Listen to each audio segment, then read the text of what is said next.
All right. Good morning. Happy Tuesday. Let's see. Lighting is a little weird. Hang on a second. Let me try to. Got all kind of glare going on. That doesn't make it better. All right. I'll give you guys just a few more moments to join before we start today. Today, I'm channeling some messages in from a unique group of beings that we haven't discussed on YouTube before. I'm also channeling them today for about an hour live at patreon.com/Pamela Aaralyn. Okay, you can go there. What tier level is that one, Anya? People always ask me and I never know. Yeah, we'll get it for you in a minute. And Anya will post that up in chat and I'll pin it. And if you like them, you can head in that direction. The Hathors are a peaceful, very peaceful, neutral, wise, loving group of beings, originally from Venus. And then there was a branch out that went to Lyra as well, or Lyra in some pronunciations. In other words, otherworldly places. They made their first communications with humanity BC, a long time ago. I'd say in Sumerian and Egyptian times, if not way prior even, there was some communications with the Mayans and Incan people.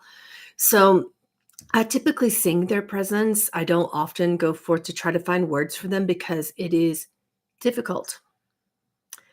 So today will be an interesting challenge here this morning. I'm not going to trance because I don't have a facilitator. So I'm just going to answer your questions. They did have a few topics that would help us connect to our internal peace. And their biggest message today is that we could perhaps stand, this is how they put it, we could perhaps stand to look at peace as an internal matter.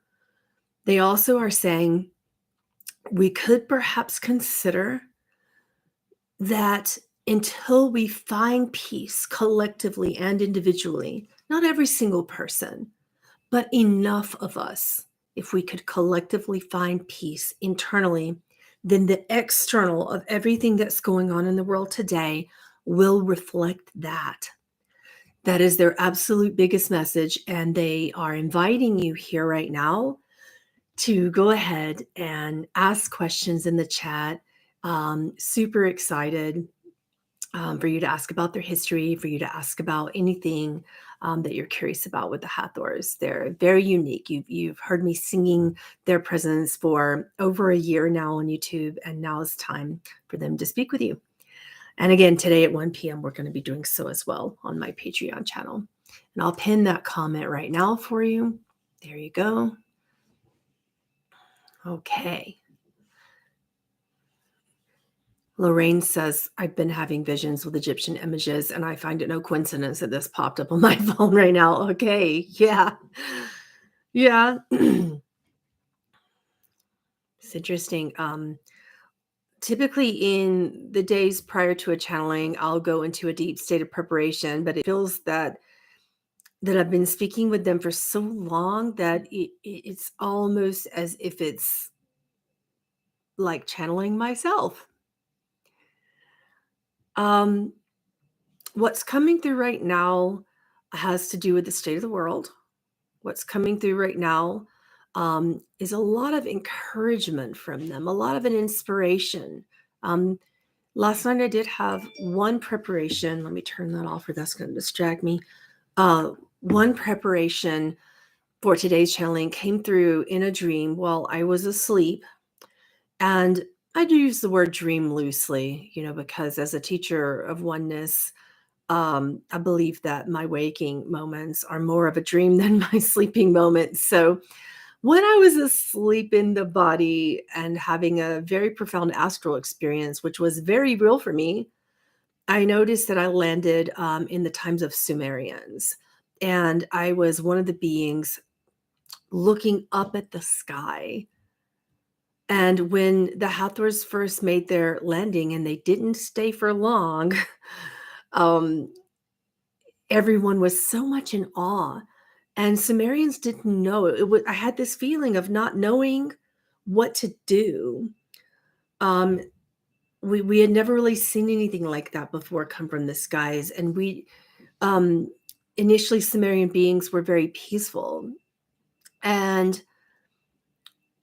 I noticed that about half of us were excited about it and in awe, and then suddenly another half of us, um, and that wasn't my group that wanted to do this, but there was another half of the group that I was in this experience that were in reverence. They were bowing. And that felt good at first until it became a worship. Then, when Hathorian beings would visit humanity, there would be almost this thing where they were being called God or gods, and some people were afraid of them. Um, at some point, there became a lot of fear, which became, according to the Hathors, absolutely just really, they didn't really expect that. It was unnecessary, and that fear, thankfully in those times we didn't have the arsenal of nuclear weapons that we have now, right?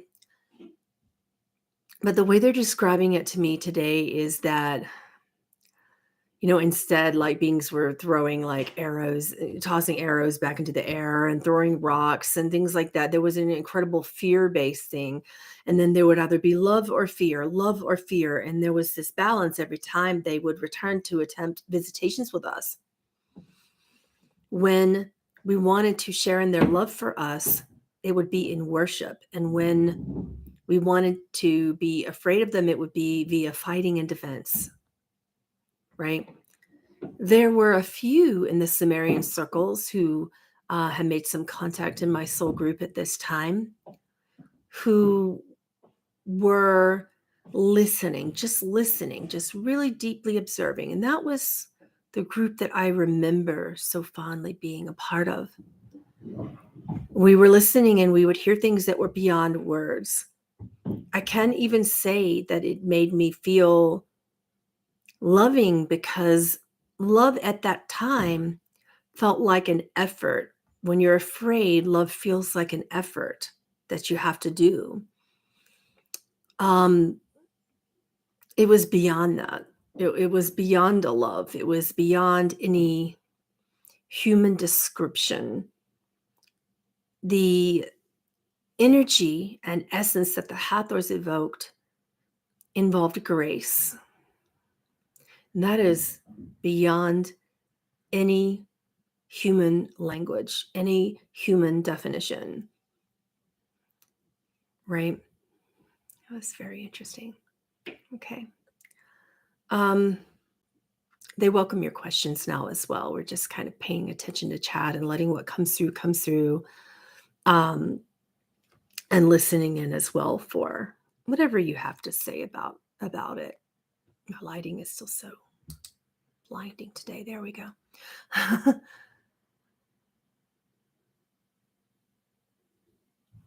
Mm, uh, someone here says codes can be more than just correct, especially the code of feeling righteousness.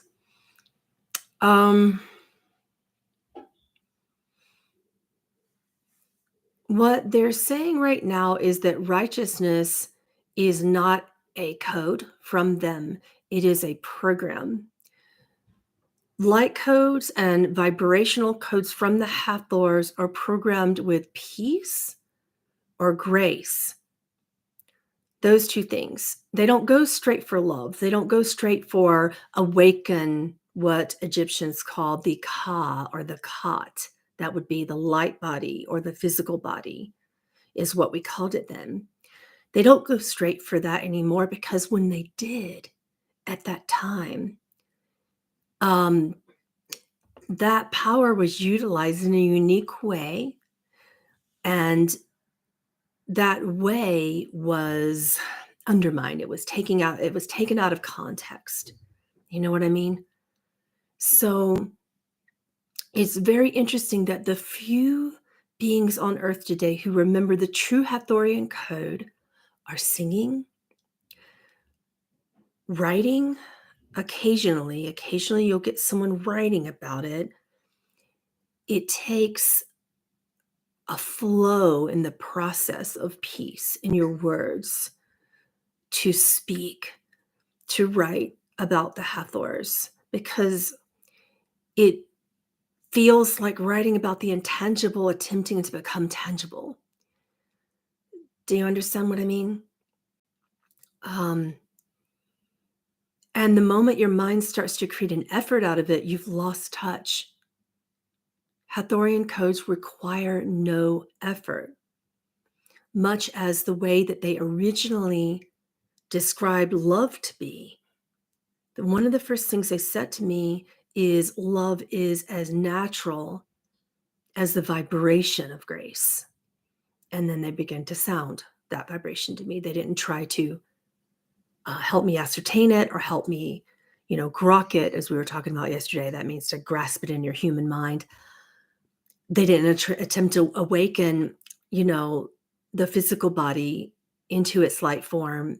They didn't attempt to give me codes that would pull up the light body into a place where it was more observable to me as a human then.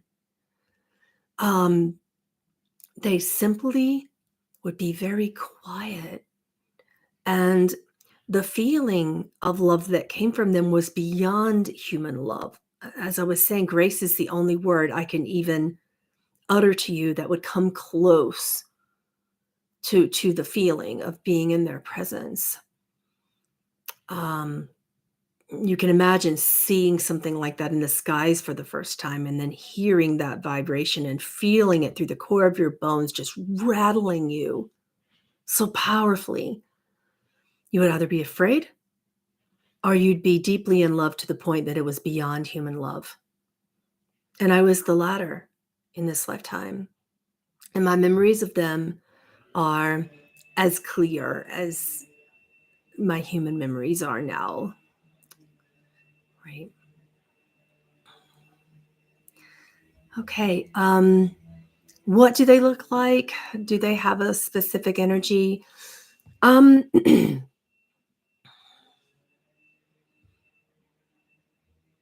It's more of a feeling.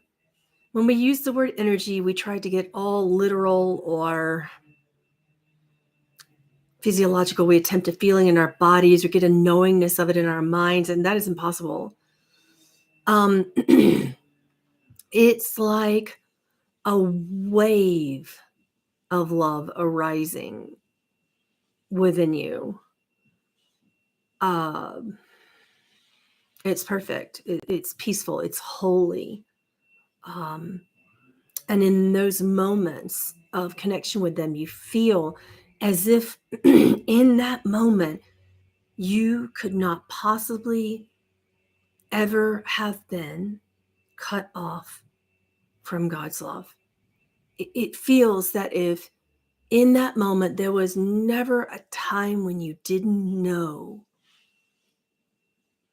that you were not alone. In that moment, it feels as if there was never a time when you question your true divine nature. And insofar as how they look,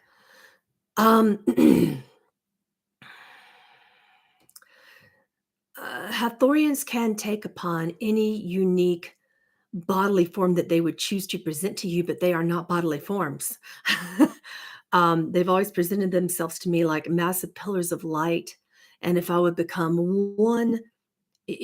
display one iota of fear, then they would transform that pillar of light into a very tall light body that did not have forms of eyes or lips. They have attempted to display a form for Sumerian beings and Egyptian beings thousands of years ago. Didn't go very well. Initially speaking, Venusian beings that combined etheric DNA with the lyran beings before showing themselves to Earth had either a light, very pale, or light blue skin tone. Eyes, powerful eyes, big, that kind of almond shape that bigger than ours, like this much bigger than ours, that would come like this almost all the way back this side of their head. Just beautiful eyes, but unusual. Nothing that I could really compare. Tiny little lips, look like they almost are drawn in. And they don't have to open their mouths to speak to you. Everything is primarily telepathic. In transmission, they can transmit powerful vibrations. They speak through vibration, not language. It's rare. With the exception of Tom Kenyon, I haven't met too many people who have attempted to um, put that into word form for you, right? Okay. Let's see. We have a few more minutes for more questions. Do they have any advice for connecting more with our heart? Can that help raise the vibration of Earth? One of the many things that they've taught me about connecting to the divine heart is that it is not intellectual, yet it is difficult to ascribe, is what they're saying, because most humans are built upon attempting to understand something. You want to grok it, you want to get it from the head, you want to filter it through the learning system of duality, which is the primary learning system on Earth. So you want to find it as this or that. And if it's this, it can't be that. And if you feel fear, then you listen to an emotion that builds up from a belief system in the mind, and then you call that the heart. So, according to the Hathors, there's been a massive misunderstanding about what the heart center is, how to operate from it appropriately without the belief systems and structures from indoctrinated minds blocking divine heart. So that's been a bit of a problem in the undertaking for the human levels of expansion and growth right now. Having that deep emotional maturity means starting from a point of peace. So their advice to you is to know perfect peace in all conditions with zero exceptions, to know perfect peace. And when you know this, the feelings come from that, and all feelings are generated with a foundation of this peace. And then living in the heart space can become living from a space of wonder. You understand? Living from a space of wonder means tossing out everything that you think you know, all of your systems, even, you know, how the way they've explained it to me so many times. And we go through from system to system, seeking the greatest mysteries in existence. We are raised in our parental constructs, and then we head into education and religion, and then we come out of that into systems that we create for our places of work, and then we come from that um, looking for happiness by building identity. When we work from wonder, all identity, save that is necessary to live, all identity is erased and then reformed from the foundation of the divine heart, which is an etheric grace beyond the human mind, right? It's very powerful, and it's almost too transcendent of intellect for me to even attempt a channeling of, you see? Um, but it's not difficult. It's not difficult. It's the opposite of that, they claim. What they're saying about this is that the love from the divine heart requires no thought, no mental effort, no bodily effort, only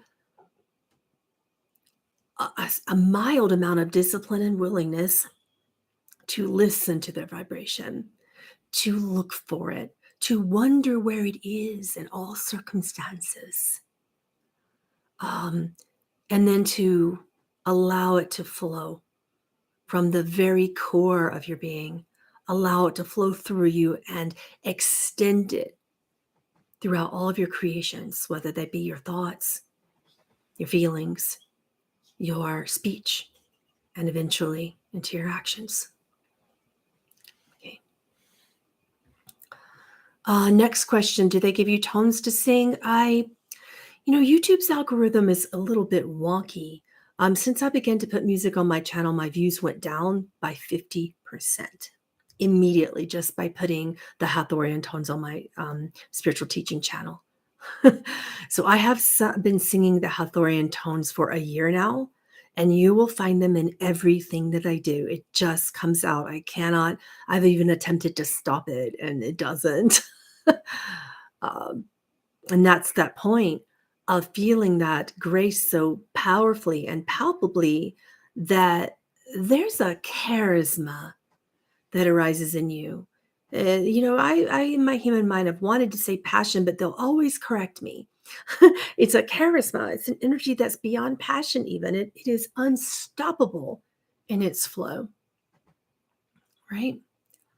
Yeah, so if you go back through the majority of my music that's been placed upon my channel, not my albums, but on this channel, you can find their sound.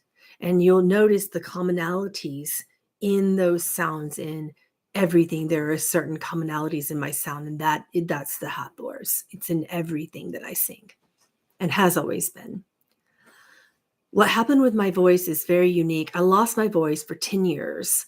I majored in operatic performance and, got on scholarship to some really powerful schools. And yeah, I lost that voice. I developed these nodules on my tonsils, and they would always come back.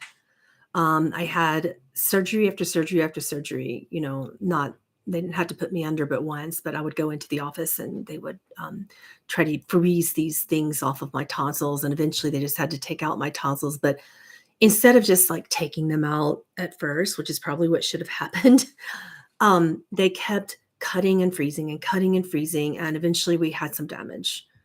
Eventually there was some damage done to my vocal cords over time. I was told I would not sing again professionally, so I dropped out of school. And that's how the channeling career started. So all things happen for a reason. But that's my educational background is music. And I thought, well, that's sad. And I became very, very depressed. At that point, I married, had kids, settled down, went into a teaching career, do what I'm doing. I started what I'm doing today. And then it was around 2016 or so, I believe, maybe 15 or 16. I made a trip to Australia for the Mind, Body, Spirit convention, and I was teaching there. And I remember the Hathors saying, just if you want to sing again, you have to listen to the animals in the water. You have to listen to the marine animals. I said, well, yeah, I'll never say no to what you asked me to do. So let's go to the ocean. And we did that. And I would just listen. And they would say, yeah, repeat that. Try that. I'm like, I can't make those noises. But those were the first sounds that would eventually come through me. And then it just didn't go away. And singing became very unusual from that point on.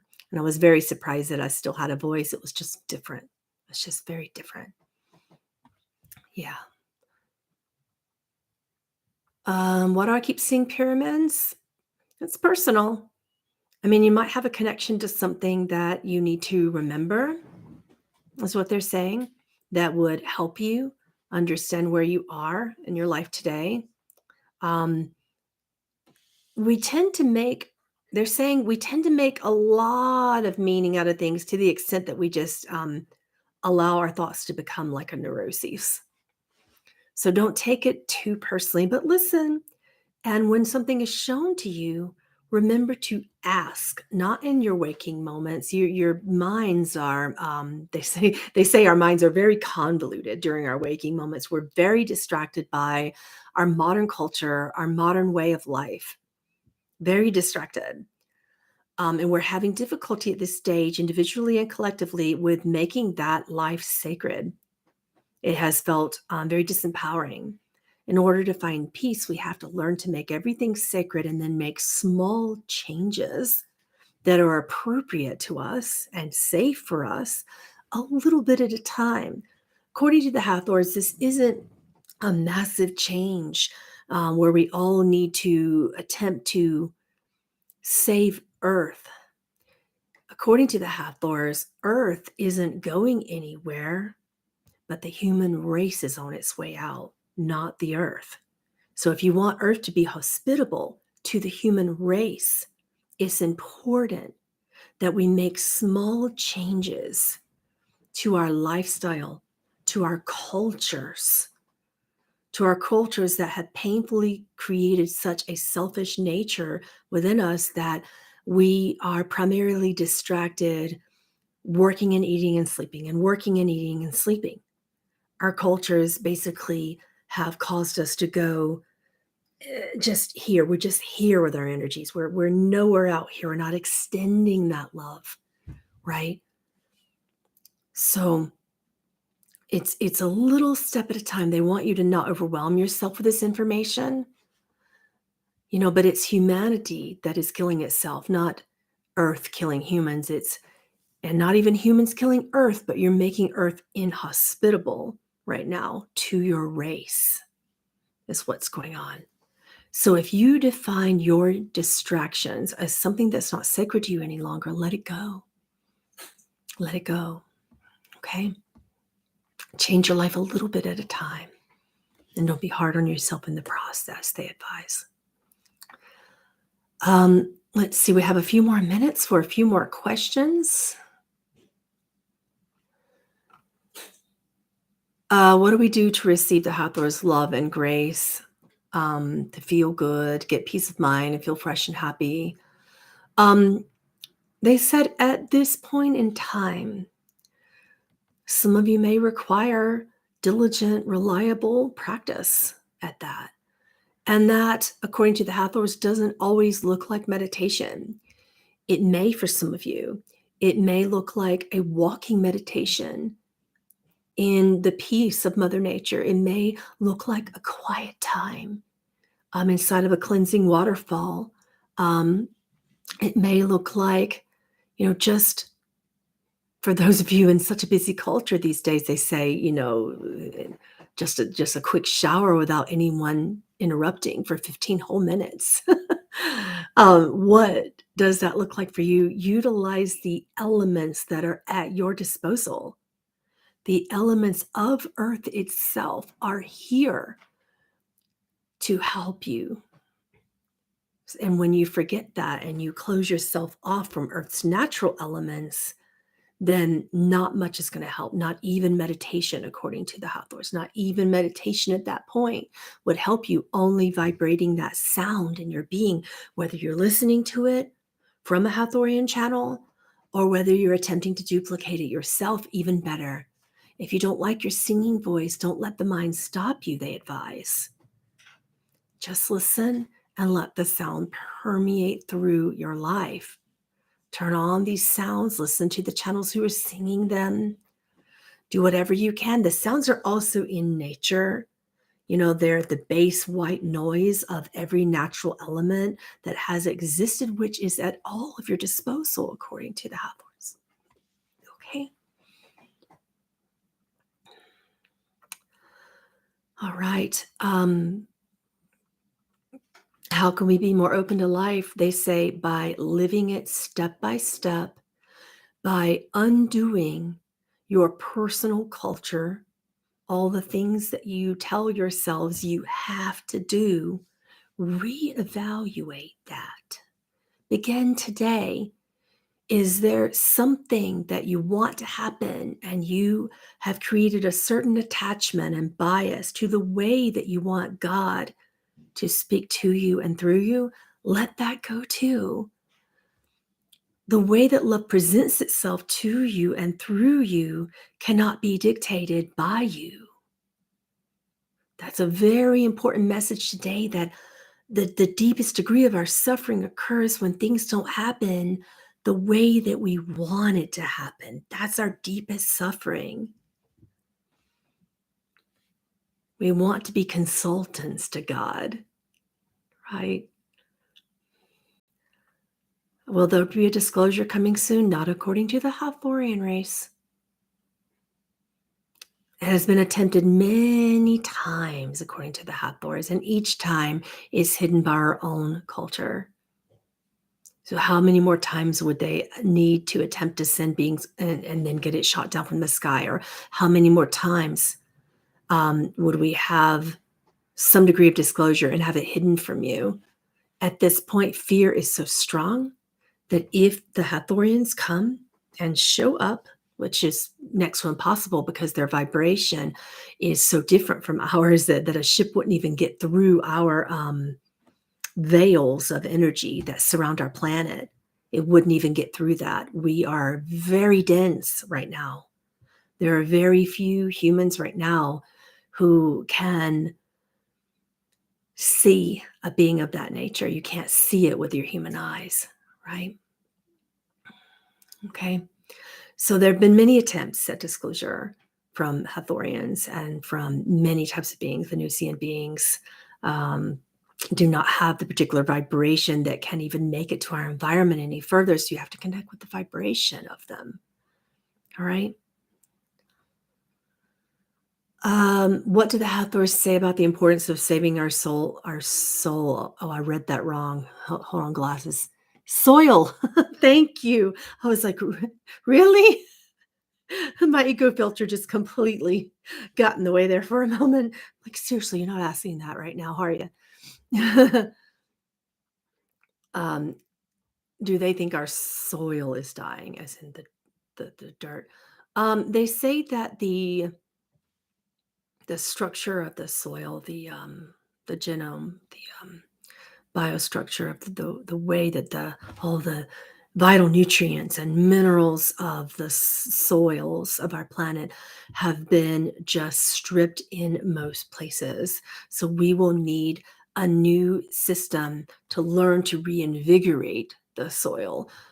It's very important that we're doing our own composting right now with certain neutralizing and nutritionally invigorating plants that can become compost and can become compost water for our own growth of plants. It's very important that everyone is doing that right now. Okay.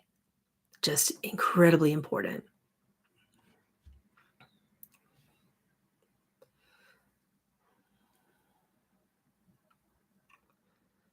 All right. Elizabeth, that question, if you just go back to the beginning of the channeling, it will be answered later. Okay. I have room for one more question before I'm going to go. And if anyone really enjoys the Hathorian frequency, again, today at 1 p.m. Mountain Time, that's here in just a few hours, we'll be channeling them live, and that replay will be available permanently on patreon.com/Pamela Aaralyn. Anya, did you say what tier that was again? Tier one. That's all tiers. Yep. Okay. Super. Any other questions for them before we head off for the day? I wish you a really glorious day. Remember that what they said, you cannot be cut off from the love of source. You cannot be separate. You are not alone right now. And there's a difference between, according to the Hathors, there's a strong difference between feeling misunderstood, which is almost, frankly, necessary, than it is being alone. You will be misunderstood. You have a message that isn't comfortable for humanity right now. Those of you light workers who are listening, your message isn't comfortable. It's rubbing people the wrong way because it's true. Please keep on. They're begging you almost. There's a feeling of pertinence to that message. Okay. All right. If no more questions, I will go ahead and let you go. Please like and subscribe to this channel. I come on here at least once a week, sometimes more, for these channelings, for Q&As, for A Course of Love, any book that I'm interested in, I'll read it to you and then channel any messages for any beings that are there. These are some of the things that I do on this channel. I really love when you can come on here live. It's really important to me that I can see you live because the energies are more palpable right now when we're together. So turn on that notification bell if you don't mind. I cannot stand sounding all markety. It's just not my nature. But I need you to hit that notification bell because when we come on live together, it's not just the channeling itself that's doing the work. It's you. It's your energies together. Even if you're just listening and you're feeling that energy, and then you take that same energy and you send it out into creation, that's so powerful. And then I've done my work. I've done my work, right? So thank you so much for joining us live. And for those of you who are singing on the replay, thank you for continuing to listen and take the messages and vibration in. And don't forget to send that vibration out in your own unique, personal, creative way to the world. I love you. I'll see you today at 1 o'clock on the Patreon channel. Bye-bye.